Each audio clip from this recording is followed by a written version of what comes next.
आज विधानसभा सत्र शुरू होने जा रहा है, किस तरह से माहौल को गर्म करेंगे?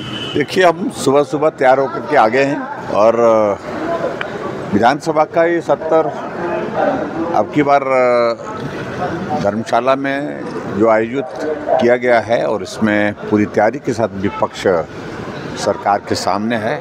बहुत महत्वपूर्ण विषयों पर चर्चा होगी, बहुत महत्वपूर्ण विषयों पर नोटिस हमने दिए हैं और ख़ास तौर से हिमाचल प्रदेश में, देवभूमि हिमाचल प्रदेश में जिस प्रकार से कानून व्यवस्था की हालत हुई है इन 3 सालों में,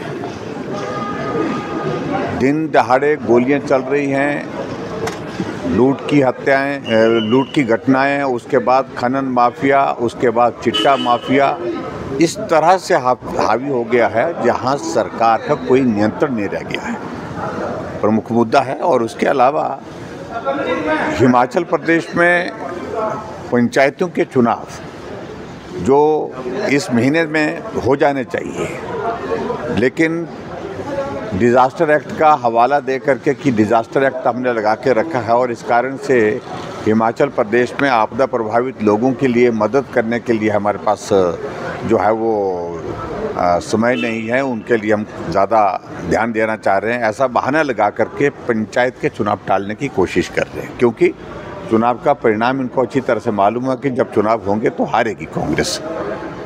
इसके अलावा जो कांग्रेस पार्टी का जो 3 साल का कार्यकाल जो रहा अत्यंत निराशाजनक रहा है, जहां हिमाचल प्रदेश में हर जगह हम देख रहे हैं कि सारे विकास के कार्य रुके पड़े हुए हैं।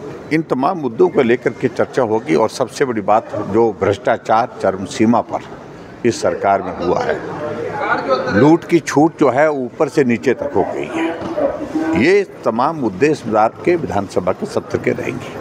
हाँ, एक आखिरी सवाल रहेगा। अरुणाचल प्रदेश की एक महिला को चीन में डिटेन किया गया है और भारत सरकार ने कड़ा एतराज़ उस पर जताया है और कहा है कि अरुणाचल भारत का भी हिस्सा है। आप किस तरह देखते हैं चीन की इस हरकत को? देखो, इसमें मुझे तो सिर्फ इतना कहना है कि केंद्र सरकार इस सारी चीज़ के बारे में सजग है और केंद्र सरकार ने जो कम्युनिकेशन वहाँ देना था, चाइना को जो देना था, जिस तरह से देना था वो दे दिया गया है और मुझे लगता है कि इसमें केंद्र सरकार हमारी मजबूती के साथ फैसला लेकर के जो है वो आगे बढ़ेगी। Thank you sir. Thank you.